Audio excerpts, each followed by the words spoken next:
It's time for DJ Raqi's Secret Files.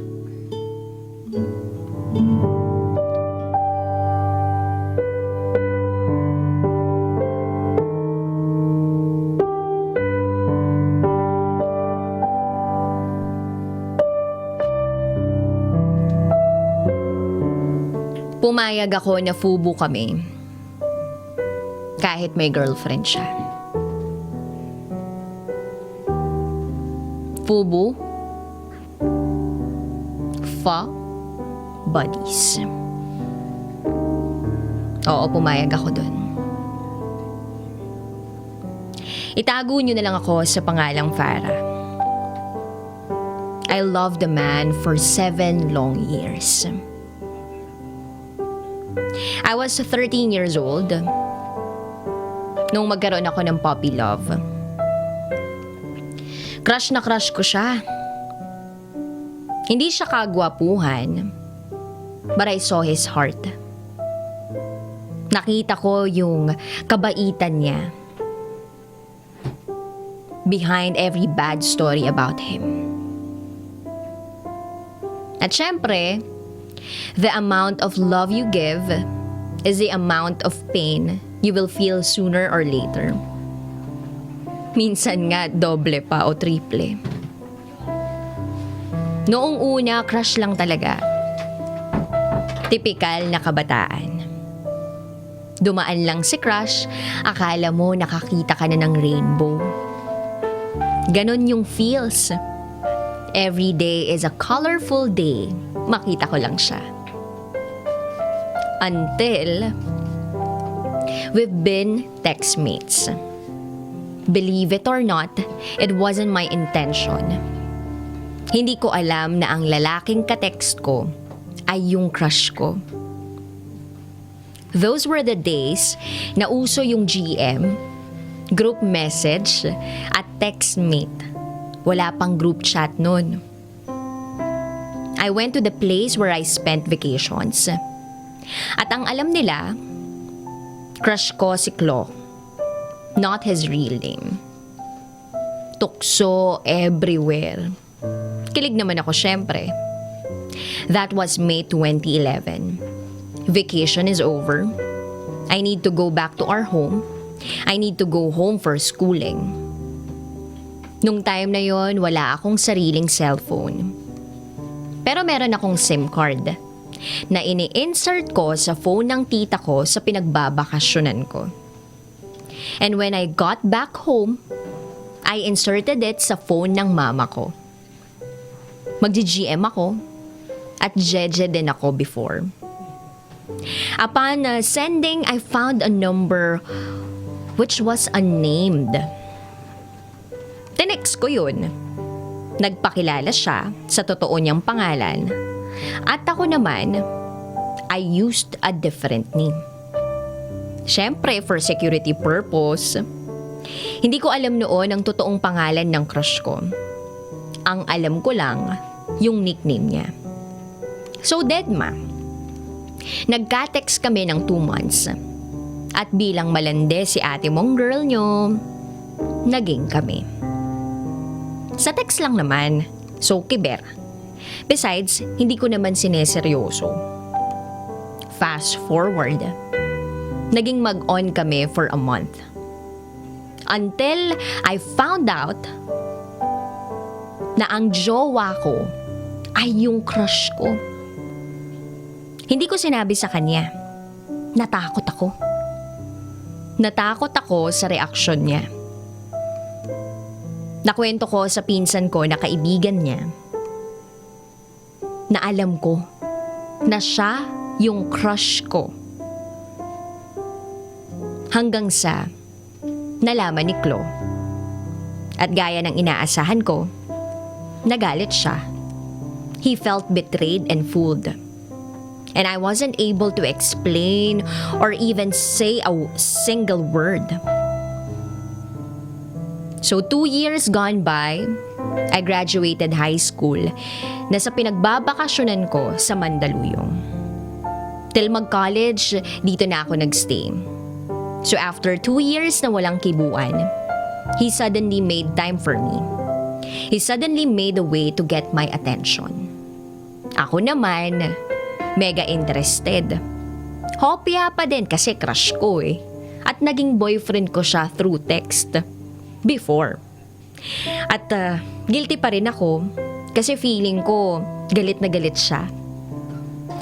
I feel bad kasi hindi ko naman na-clear yung mga bagay-bagay. So ayun na nga. I was 16 back then. Bagets pa ang utak ko. Kikiligin talaga ako sa konting smile lang niya. Tapos kapag nagkatinginan kami, para na akong naiihi.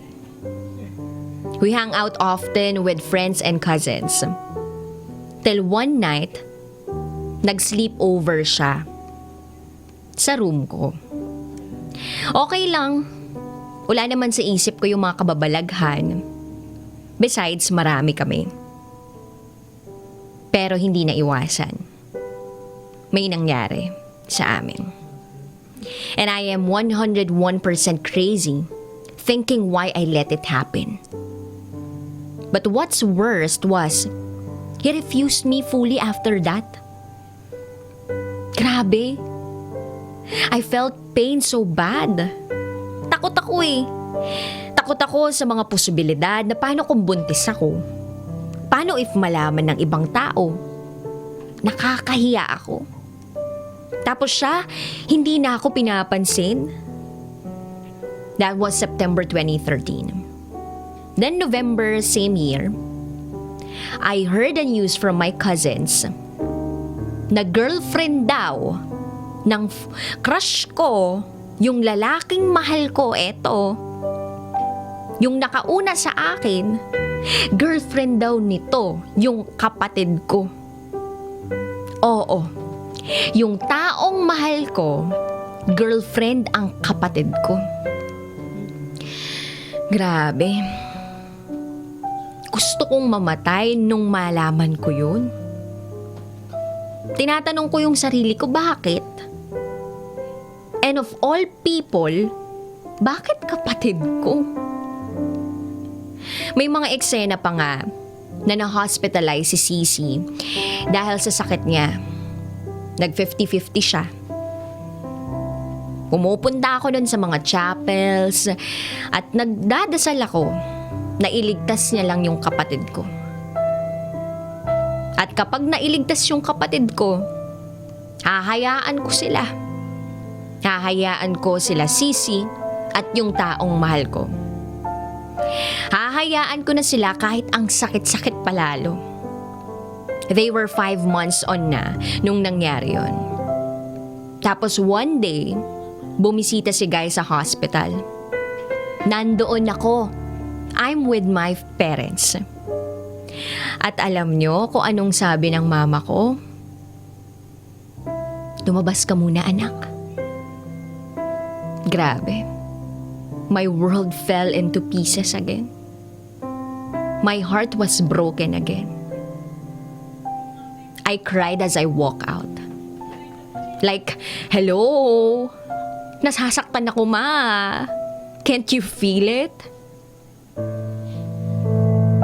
At dahil sa pangyayaring yun, medyo lumayo ako kay mama at sa kapatid ko. I was alone for another 2 years. I was alone, crying alone. Till 2016, si Guy, si Chloe, reached me out again. Wala na sila ng kapatid ko. A year ago na rin. Ewan ko ba, mahal na mahal ko siya. Mahal na mahal. So I grabbed the chance. Hopya uli na baka this time pwede na. Willing akong kalimutan lahat eh. Kaso wala pa rin pala. From 2016 to 2018 or October 2015 to January 2018, naging mag-FUBU kami. Oo. Pumayag ako na maging FUBU kami kahit may girlfriend siya. Kahit alam ko na ginagag ko yung kapwa ko babae. Noong una, alam ko pa rin na mahal ko siya eh. Mahal ko pa rin siya. Takot ako na magpagalaw sa iba. Hanggang sa 2017, naramdaman ko na sa sarili ko na wala na yung love. Nang dahil lang sa pangangailangan ko, kaya ko yung ginagawa sa kanya. Nang dahil sa pangangailangan namin, kaya namin ginagawa. Yung pagmamahal na lumampas na sa limitasyon. Pagmamahal that dragged me down to my worst. Maraming issues about us. At may image na masama ako. Babae ako eh. People strongly believe na wala namang mawawala sa lalaki. So nung una nakakainis, hanggang sa nasanay na ako. 2018. The year that slapped me na, na. All these years sa lahat ng pagmamahal at pagpapahalaga ko sa kanya, I didn't get any from him in return. I don't expect love na eh. Pero kahit respeto, wala. I got involved into another issue that really tore me down and made me hate him. Siniraan ko daw si Klo sa present girlfriend niya. Nakakilala ko din. Kinuwento ko daw yung pagiging FUBU namin. Like hello again. Hinayaan ko ng pagchismisan ako dahil kasalanan ko rin. Pero I'm not going to do such thing na makakasira ng relasyon. I cried a lot. Naiisip ko lahat ng ginawa ko para sa kanya. Pero sa lahat ng yun, ni hindi niya man lang ako nagawang ipagtanggol o linawin man lang ang mga usap-usapan. I cried because I spent 7 years being stupid in love. Being so in love. And now I am hating myself for turning to someone I am not. And definitely looking forward for a change. Sa sarili ko, sa pakikitungo ko sa mga tao. Nakaranas ako ng pain because of him. Knowing I gave him love, care and respect. I hope you learned something from me. Again, ako si Farah. And this is my secret file.